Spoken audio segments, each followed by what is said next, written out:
What we're working on today is a 73 through 85 ignition cylinder. And this is our BJ's off-road cylinder that includes new keys. So as you can see, the stock system doesn't have any spring back on it at all, and it won't return back. And sometimes it'll even stick when it's trying to start. So we're going to go ahead and replace that and show you how to do that today. So the first step is going to be to pop off the cover on the horn button, which you can see this one has some goo on the back of it.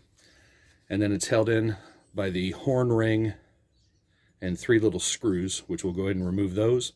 Then we're going to remove the rest of the horn assembly, and then we'll remove the steering wheel, locking plate, etc. to be able to get down to where we can remove the cylinder. On ours we use a 13/16 shallow socket to remove this big nut. And I use a small breaker bar to do it just to make it easier, get a little bit more leverage.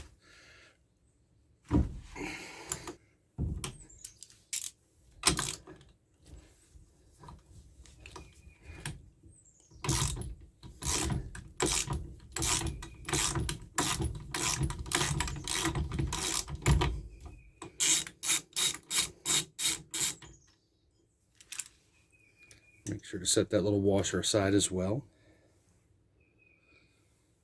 And now I like to go ahead and remove the rest of the horn button so nothing gets damaged during the removal process.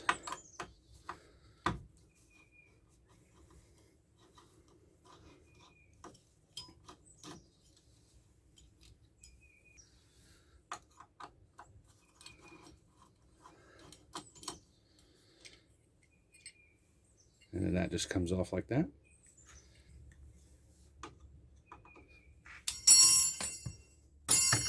And sometimes that little spring will just come flying out at you.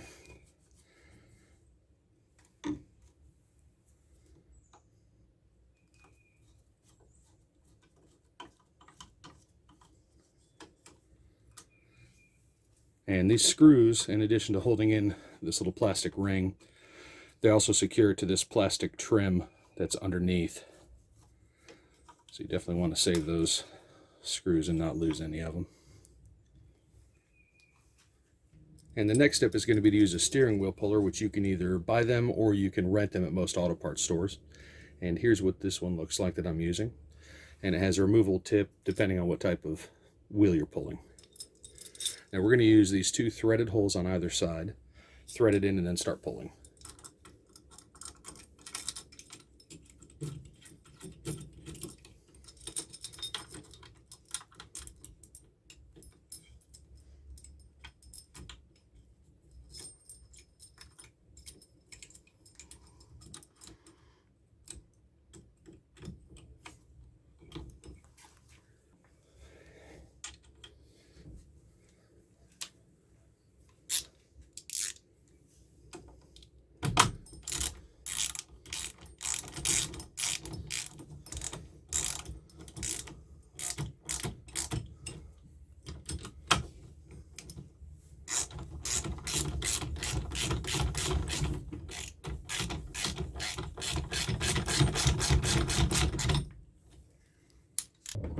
Okay, now that we got those tightened down, next step is going to be to remove the steering wheel.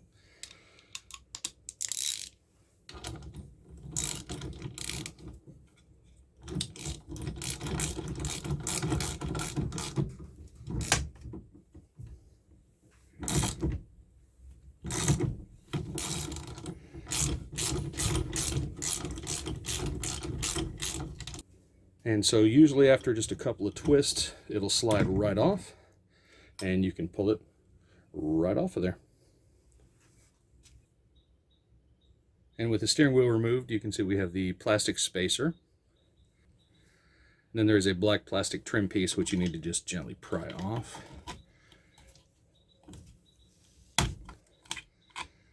And on the inside, it has little spots which you can see this one's already been broken before, and those little tabs basically lock on to this locking ring. Now to remove the clock spring, you'll need a special tool like this, which you can rent at most auto parts stores or you can buy them. They're usually about $15 or so. And basically it just slides down over the top of the clock spring and you thread it down onto the threaded portion of the column, just twist it down, and what that does is it allows the spring to compress enough where you can take off the little C-clip inside of here.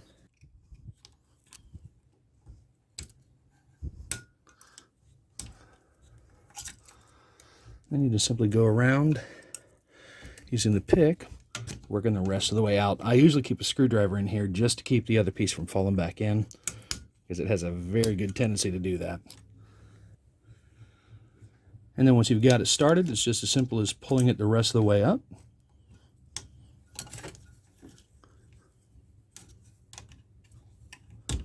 There we go. And once it's past that spot, then you can remove the rest of the clock spring. And now that we got the C-clip removed from the column, now you can go ahead and remove the clock spring compressing tool. Okay, so now you can see the clock spring comes off, and here's a little C-clip. And then this is for the horn. And now you're looking down at the turn signal switch. So once you're down this far, it makes sense to replace anything else you can. This is the turn signal switch, which we sell, and then this is also your cruise stock coming in and connecting there. It's also a good time to clean things if you haven't already. You can see someone used white lithium grease in here, which we usually recommend a dry lubricant, something like a silicone spray, which won't attract dust and dirt over time. Okay, next step is going to be to remove the turn signal switch, which in this case is also the cruise arm. And you just simply remove the Phillips head screw here. And then you can just gently pull back on this to get some wire out and then set it aside.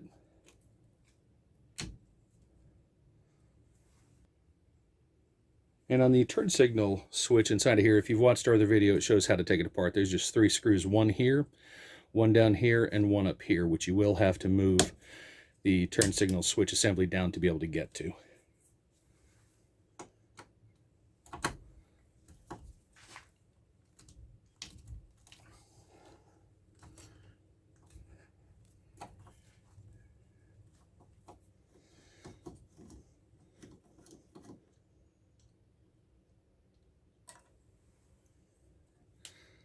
So these screws look different than any of the others.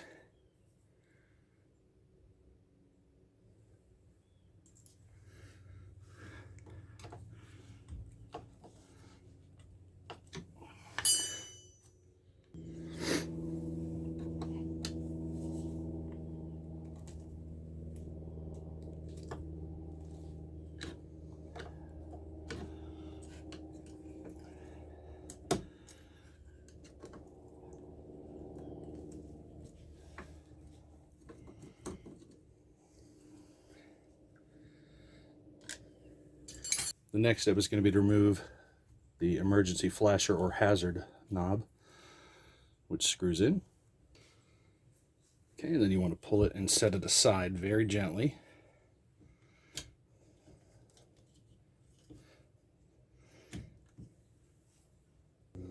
So the final step in removing the ignition cylinder is there is a little push tab on here that's basically a locking key. So what you have to do is you have to get in there and press this piece down and then wiggle the ignition cylinder and it'll slide out. So then you put the screwdriver inside the slot, press down on the tab, and sometimes you will have to wiggle it a little bit.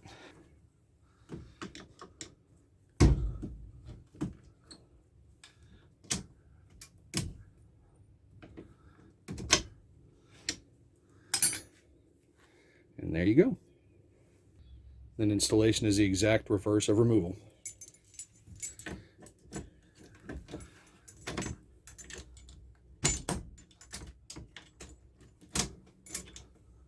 And then that's all there is to it. Now you just put everything back together.